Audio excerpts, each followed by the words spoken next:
धाकड़ खबर, बेखौफसुमा बेबाक अंदाज। धाकड़ खबर के न्यूज रूम से मैं आपके साथ हूं अकरम रईस खान। कोर्ट संबंधित खबरों का ताज़ा बुलेटिन लेकर एक बार फिर से आपके सामने हाजिर हो गया हूं। आज के बुलेटिन में 9 अहम खबरें जिनसे आपको रूबरू कराने जा रहा हूं, लेकिन आगे बढ़ने से पहले वही घिसी पिटी एक पुरानी सी अपील। अगर आप लोग यूट्यूब देख रहे हैं तो हमारे चैनल को सब्सक्राइब कर सकते हैं, फेसबुक या ट्विटर देख रहे हैं तो आप लोग हमें फॉलो कर सकते हैं। चलते हैं पहली खबर की तरफ। तो पहली खबर हमारे पास दिल्ली हाई कोर्ट से आ रही है। काफ़ी महत्वपूर्ण खबर है, पर मुझे लगता है खबर की शुरुआत करूं उससे पहले कुछ चीज़ें आपके सामने रख दूं तो ज़्यादा बेहतर होगा।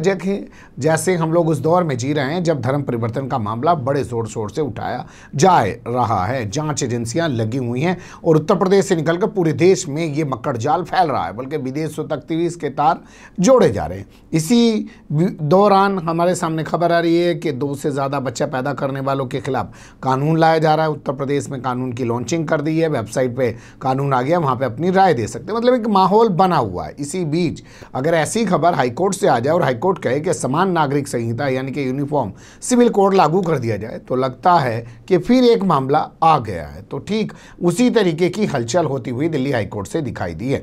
दिल्ली हाईकोर्ट की जस्टिस प्रतिभा सिंह ने कहा है कि देश में अब माहौल बन चुका है, इसलिए इस वक्त समान नागरिक संहिता यानी कि यूनिफॉर्म सिविल कोड लागू कर दिया जाना चाहिए। किस मामले में कहा है वो आगे बताऊंगा, लेकिन क्या उन्होंने आधार माना है वो देख लीजिए। उनका कहना है कि अब जातियों की दीवार टूट रही है। भाई, इस जाति का आदमी उस जाति की लड़की से शादी कर रहा है। अब धर्मों की दीवार भी टूट रही हैं। अब ऐसे में आगे चलने के बाद जब ये शादियां कर लेते हैं तो इनके बीच विवाद हो जाता है तो तलाक का मामला, उत्तराधिकार का मामला, तमाम चीज़ें फंस जाते हैं पर्सनल लॉ में जाके। भाई, मान लो लड़की किसी जाति की है, लड़का किसी जाति का है, दोनों जाति है, दोनों धर्मों के लोगों का अलग अलग पर्सनल लॉ है। वो कह रहा मेरे वाले से डिसाइड करो, वो कह रहा मेरे वाले से डिसाइड करो। इसलिए वक्त आ गया कि यूनिफॉर्म सिविल कोड लागू कर दिया जाए। राजस्थान की एक लड़की जो मीना समुदाय से ताल्लुक़ रखती है, आपको बता दें मीना राजस्थान के अंदर जनजाति समुदाय में आते हैं, एक हिंदू से शादी कर लेती है। अब हिंदू कह रहा है मुझे तो हिंदू मैरिज एक्ट के तहत इससे तलाक लेना है। लड़की कह रही मेरी तो हिंदू मैरिज एक्ट के तहत शादी ही नहीं हुई है, मैं तो अपने मीना समाज के ज़रिए जो जनजाति कानून बना हुआ है उसके तहत मैं तो अपना तलाक कराऊंगी और मैं तो अपना उत्तराधिकार पाऊंगी। तो ये मामला फंस गया।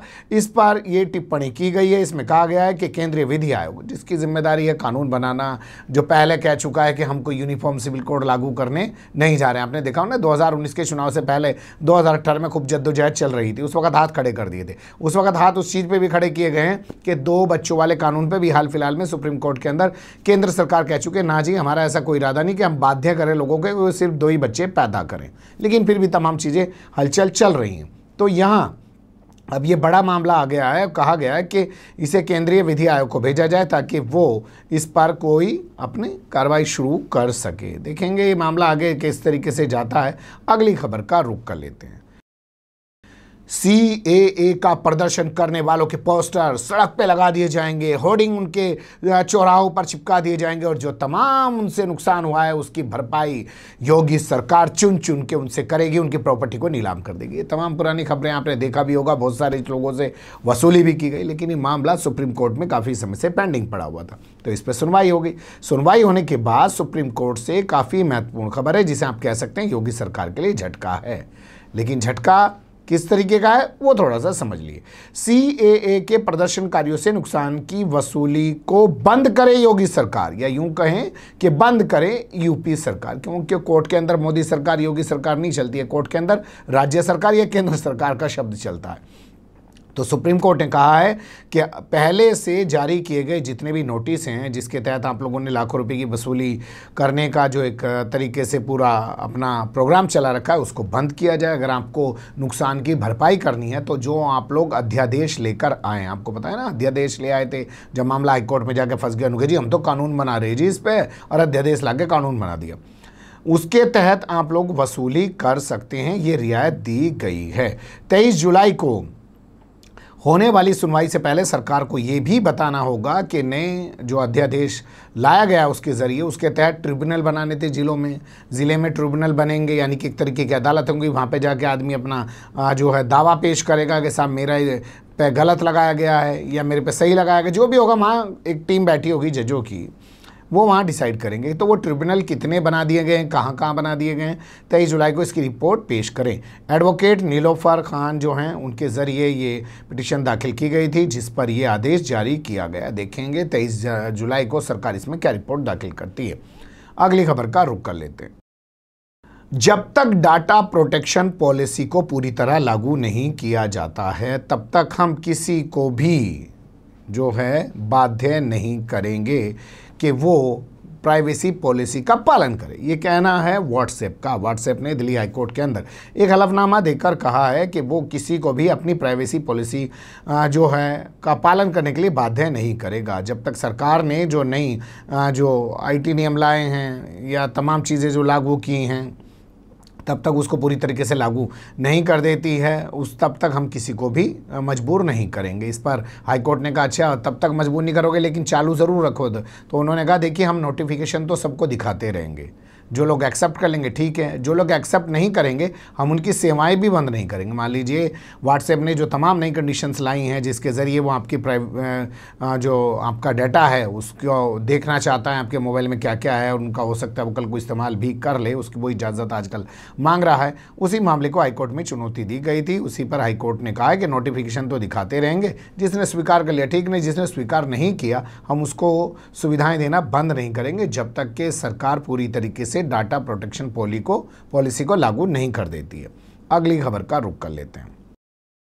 नए आईटी एक्ट के तहत दर्ज हुए केसों की सुनवाई सुप्रीम कोर्ट में एक साथ करने से सुप्रीम कोर्ट ने इनकार कर दिया। मोदी सरकार के लिए आप इसे झटका कह सकते हैं। फिर मैंने कहा वैसे कोर्ट के अंदर मोदी योगी सरकार नहीं चलता, केंद्र सरकार के लिए आप इसे झटका कह सकते हैं। सुप्रीम कोर्ट में पिटीशन दाखिल करके केंद्र सरकार ने कहा कि देखिए हम जो लोग आईटी एक्ट के तहत जो नए नियम लाए हैं उसके चलते देश भर के कई सारे हाई कोर्ट्स में बहुत सारी पिटीशन दाखिल कर दी गई हैं। आपको पता ही है, सब लोग अलग अलग, कोई बॉम्बे, कोई मद्रास, कोई जहाँ भी जिसका जो व्यवस्था है वो जा रहे हैं और इन कानूनों को चैलेंज कर रहे हैं कि साहब ये हमारी जो है हमारे पे अंकुश लगाने के लिए कानून लागू किए गए। तो सरकार चाहती थी, तुषार मेहता यानी कि सॉलिसिटर जनरल चाहते थे कि भैया इन तमाम केसों को दिल्ली में ट्रांसफ़र कर लो। जैसे बाबा रामदेव ने कहा हमारे पे जितने मुकदमे दर्ज हो रहे हैं ना जी, वह सारे इधर उधर से ठाके दिल्ली मंगा लो जी आप, और पुलिस को कह दो हमारे खिलाफ कोई कार्रवाई ना करे, यहाँ सुन लो, मैं अलग अलग कहाँ जाता फिरूंगा, वही वाली बात। तो इसी तरीके से इन्होंने कहा कि उन तमाम मामलों को यहाँ बुला लिया जाए, इकट्ठा कर लिया जाए, उनको क्लब कर लिया जाए। लेकिन सुप्रीम कोर्ट ने ऐसा करने से फिलहाल इनकार कर दिया। अलबत्ता एक रियायत ज़रूर सरकार को दी, कहा कि पहले से जो ऐसे मामले सुप्रीम कोर्ट के अंदर भी विचाराधीन है, हाई कोर्ट में विचाराधीन है, सुप्रीम कोर्ट में विचाराधीन है, तो उसी के साथ इस मामले को कलेक्ट कर लेते हैं और इस मामले पे अगली सुनवाई की तारीख 16 जुलाई लगा देते हैं। देखेंगे क्या इस पूरे मामले में होता है। चलते हैं अगली खबर की तरफ। सही है दिल्ली दंगों में स्टूडेंट गुलफिशा फातिमा की नज़रबंदी। जी हाँ, ये हाई कोर्ट की तरफ से टिप्पणी की गई है। हाई कोर्ट ने कहा कि अपनी नज़रबंदी को गैर कानूनी बताते हुए जो रिहाई की मांग गुलफिशा फातिमा कर रही है वो ठीक नहीं है और उसकी जो न्यायिक हिरासत है वो बिल्कुल सही है। बता दें आपको, पिछले साल दिल्ली में हुए दंगों के दौरान ये गिरफ्तार की गई थी, इन पर भी UAPA लगा रखा है। जैसे अभी नताशा नरवाल और दिबांगना कलिता, आपने देखा होगा आसिफ इकबाल तनहा, तमाम लोग अभी उसमें ज़मानत पा चुके हैं। उसी तरीके से इन्होंने भी ज़मानत के लिए अर्जी लगाई। इन्होंने कहा मेरी रिहाई जो है की जाए, मुझे बाहर निकाला जाए, लेकिन हाईकोर्ट ने कहा कि इनकी जो न्यायिक हिरासत है वो बिल्कुल सही है। जस्टिस विपिन सांघी और जस्टिस जसमीत सिंह की बेंच ने ये कहा है। अलबत्ता उन्होंने जो है गुलफिशा फातिमा को एक चीज़ कही है कि अगर आपको लगता है कि निचली अदालत ने आपके खिलाफ कोई ऐसा फैसला सुना दिया है या ऐसी कोई टिक्का टिप्पणी कर दी है तो उसके खिलाफ आप सीधे तौर पर हाईकोर्ट में चुनौती दे सकती हैं। ये भी आपको बताना ज़्यादा बेहतर होगा कि नताशा नरवाल और दिबांगना कलिता और इसी तरीके से आसिफ इकबाल तनहा के मामले में हाई कोर्ट ने उनको UAPA में ज़मानत तो दे दी, लेकिन जब दिल्ली पुलिस ने उस मामले को सुप्रीम कोर्ट में चुनौती दी तो ज़मानत तो रद्द नहीं करी, लेकिन सुप्रीम कोर्ट ने ये कह दिया कि उन तीनों को दी गई ज़मानत का ऑर्डर आगे कहीं नज़ीर के तौर पर इस्तेमाल नहीं किया जा सकता। भाई वो आदेश की कॉपी कोई भी उठा जाके कहते जी मेरे पे भी UPA हटा दो, जब उन पे तीनों पे से हटा दिया, ये रोक लगा रखी है और उस पर सुनवाई आगे सुप्रीम कोर्ट करने को तैयार है। अगली खबर का रुख कर लेते हैं। सम्राटों की तरह व्यवहार करने से परहेज करें हाई कोर्ट के जज साहिबान। ये हमारा नहीं कहना है, सुप्रीम कोर्ट का कहना है। सुप्रीम कोर्ट ने कहा कि कुछ हाई कोर्ट में कुछ ऐसा चलन बन गया है कि वो चाहते हैं कि अधिकारी को सम्मान कर दे, प्रत्यक्ष और अप्रत्यक्ष रूप से अपने सामने पेश कराएं, उन पर एक दबाव बनाएं। ये कल्चर ठीक नहीं है, ये सोच ठीक नहीं है, और ऐसी सोच अगर विकसित हो गई है तो वो न्यायपालिका के लिए खतरा है। जज साहिबान अपने आप को सम्राट की तरह पेश ना करें। किस मामले में कहा वो जान लीजिए। एक अधिकारी पहुंचे स्वास्थ्य विभाग से जुड़े हुए हाई कोर्ट। उन्होंने जाके कहा साहब मेरी पेंशन ही नहीं मिल रही है, मेरी तनख्वाह ही नहीं मिल रही है, मुझे बड़ी दिक्कत आ रही है। हाई कोर्ट ने कहा अच्छा ठीक है भाई, स्वास्थ्य विभाग को बुलाते हैं। स्वास्थ्य विभाग का अधिकारी नहीं आया, कोई जवाब नहीं दे रहा, इनकी सैलरी के बारे में कोई बात नहीं कर रहा। तो हाई कोर्ट ने कहा कि ठीक है, इस अधिकारी को सम्मन जारी कर दो, यानी कि जो सचिव है चिकित्सा एवं स्वास्थ्य विभाग का, कि इसको सम्मन जारी करो, इसे बोलो कि हाँ हाईकोर्ट के अंदर सामने पेश होगा। अब वो हाईकोर्ट में नहीं गया, वो जो सचिव है वो पहुंच गया सुप्रीम कोर्ट कि देखो माई बाप, मेरे से पहले पूछा गया कि जी फलाने आदमी की सैलरी का मामले में क्या हुआ, और मैं अगर थोड़ा सा जवाब नहीं दे पाया तो यहाँ पे मुझे बुला रहे जी। तो सुप्रीम कोर्ट ने उस आदेश पर रोक लगा दी है, यानी कि अब उनको हाईकोर्ट के अंदर पेश नहीं होगा। और साथ में टिक्का टिप्पणी की है कि ऐसी चीज़ों से अदालतों को, हाईकोर्ट को बचना चाहिए। ये जो नया चलन पैदा हो गया है ये न्यायपालिका के लिए ठीक नहीं है। कहते हैं कि जो अधिकारी हैं, जो सुप्रीम कोर्ट कह रहा है कि अधिकारी जो हैं वो भी तो जो है लोकतंत्र के तीसरे कहते हैं तीसरा पिलर की तरह काम करते हैं। वो कार्यपालिका तो वही है, और वो भी लोग जनहित में काम करते हैं। अगर उनसे मान लीजिए कोई किसी चीज़ में जवाब देने में देरी हो जाती है तो उसको सीधे तौर पर ऐसे ही नहीं लेना चाहिए कि उनको यहाँ बुला लेना चाहिए, इससे उनके काम का भी नुकसान होता है। अब काम तो कर ही नहीं रहे, अदालत भी अगर इतनी ढिलाई बरतने लग जाएंगी तो फिर अधिकारी तो और बेलगाम हो जाएंगे। खैर जाने दो, इनका आपसी मामला है, हम क्यों इसमें घुसें। अगली खबर का रुख कर लेते हैं। पूर्व सीजेआई दीपक मिश्रा के प्रमोशन को चुनौती देने वाले को भरना ही होगा जुर्माना। जी हाँ, उसने रिव्यू पिटीशन दाखिल करके अदालत से कहा कि साहब मेरे ऊपर जो 5 लाख रुपए का जुर्माना लगा रखा है उसे ख़त्म कर दो, माफ़ कर दो। लेकिन अदालत ने कहा ना जी, 5 लाख रुपए का जुर्माना भरना ही पड़ेगा भाई। सुप्रीम कोर्ट के जस्टिस DY चंद्रचूड़ और उनके साथ जस्टिस MR शाह की बेंच ने उस पिटीशन को सिरे से खारिज कर दिया जिसमें ये मांग की गई थी। बता दें आपको 2017 में देश के CJI यानी कि चीफ जस्टिस ऑफ इंडिया बनाए गए थे दीपक मिश्रा। उसको लेकर एक स्वयंभू, अपने आप को स्वामी कहने वाले ओम, जो अब इस दुनिया में नहीं रहे, और उनके एक साथी जिनका नाम हमारे पास है मुकेश जैन, इन दोनों ने एक पिटीशन दाखिल कर दी। उस पर सुनवाई करने के बाद अदालत ने कहा इन पर 10 लाख रुपए की पेनल्टी लगाई जाती है। अब स्वामी ओम तो इस दुनिया में रहे नहीं, तो 5 लाख घट गए, अब 5 लाख इन पे बचे। जैन साहब फिर से पहुंच गए अदालत, कहे साहब इसमें हमें रियायत दो, हम 5 लाख रुपए जमा नहीं कर सकते। लेकिन सुप्रीम कोर्ट ने कहा यह साफ तौर पर दिखाता है कि आपकी पिटीशन पब्लिसिटी हासिल करने के लिए की गई थी, इसलिए आपको जुर्माना भरना ही होगा। अब देखेंगे क्या फिर से रिव्यू पिटीशन में जाएंगे क्या। अगली खबर का रुख कर लेते हैं। NPA नॉन परफॉर्मिंग एसेट्स, वो पैसा जो बट्टे खाते में डाल दिया जाता है जी, आ नहीं रही जी, पैसे लोग दे ही ना रहे। जिन्होंने कर्जा ले रखा अनुकर क्या कर रहे हैं, क्या खाते में लेके उधर को डाल दे, सरकार के पास RBI के पास एक रिकॉर्ड भेज देंगे कि इस साल इतना डूब गया। इसे कहते हैं NPA पर मॉरिटोरियम देने से सुप्रीम कोर्ट ने इनकार कर दिया है। कैसे कैसे क्या मामला वो जान लीजिए। तो NPA पर मॉरिटोरियम देने की मांग की गई थी। क्या कहा गया था कि आपने 23 मार्च 2021 को जो आदेश दिया है, यानी कि सुप्रीम कोर्ट ने जो आदेश दिया है उसके तहत मॉरिटोरियम का फ़ायदा मिलना चाहिए NPA में। हो क्या रहा है कि जिन लोगों ने किस्तें नहीं भरी हैं, भाई लॉकडाउन हो गया, बेरोजगारी होगी, लोग भर नहीं पाए, तो उनको बैंक क्या कर रहा है NPA में डाल दे रहा है उन खातों को। तो ये चाहते थे वकील साहब कि ये नहीं करे। जो आपने आदेश दिया है 23 मार्च 2021 को, उसके 90 दिन तक का टाइम और लें बैंक, उनको रियायत और दे, क्योंकि लोग बेरोजगार हैं, परेशान हैं, नहीं भर पा रहे हैं।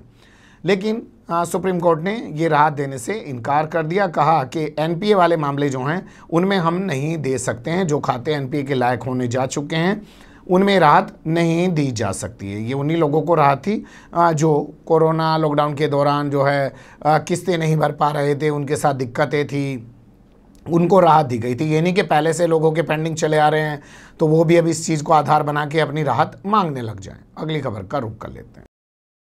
रिजर्वेशन के लिए टाइम बॉन्ड करने से सुप्रीम कोर्ट ने साफ इनकार कर दिया है। एजुकेशन इंस्टीट्यूट के अंदर जातीय आधारित रिजर्वेशन पर एक टाइम बाउंड व्यवस्था लागू की जानी चाहिए। भाई इतने दिनों तक मिलेगा जी, इतने दिनों के बाद नहीं मिलने का जी, ये मांग की गई थी। और कहा गया था साहब ऐसा ना करने से देश के सामने बहुत बुरे हालात पैदा होने वाले हैं। जो बच्चे काबिल हैं वो जा नहीं पाते आगे, जो बच्चे नाकाबिल हैं मतलब उनके कम नंबर हैं और वो रिजर्वेशन की वजह से जो है सीटों पर बैठ जाते हैं, सीटें भर देते हैं। और नाकाबिल लोग जब ऐसे आगे चले जाते रहेंगे तो आने वाले टाइम में जो है काबिल लोग रहेंगे नहीं, तो देश का नुकसान होगा। इसलिए इस व्यवस्था को ख़त्म करना चाहिए और प्रतिभा वाले बच्चों को आगे बढ़ने से रोकने में बाधक बने इस रिजर्वेशन पर रोक लगानी चाहिए, सिर्फ इंस्टीट्यूशनल एरियाज़ में, ये कहा गया था।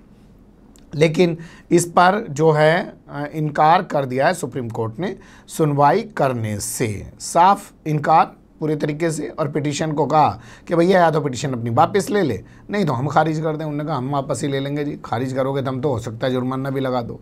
बने रहिएगा धाकड़ खबर के साथ। फिलहाल कमेंट्स के रूप में आप लोग अपनी राय दे सकते हैं, खबर को लाइक कर सकते हैं, चैनल को सब्सक्राइब कर सकते हैं और ज़्यादा से ज़्यादा हमारी खबरों को शेयर कर सकते हैं। फिर ऐसे ही किसी सुलगते हुए या उलझते मुद्दे लेकर मैं आपके सामने हूँगा। हाँ जी, फिलहाल अभी मुझे दें इजाज़त।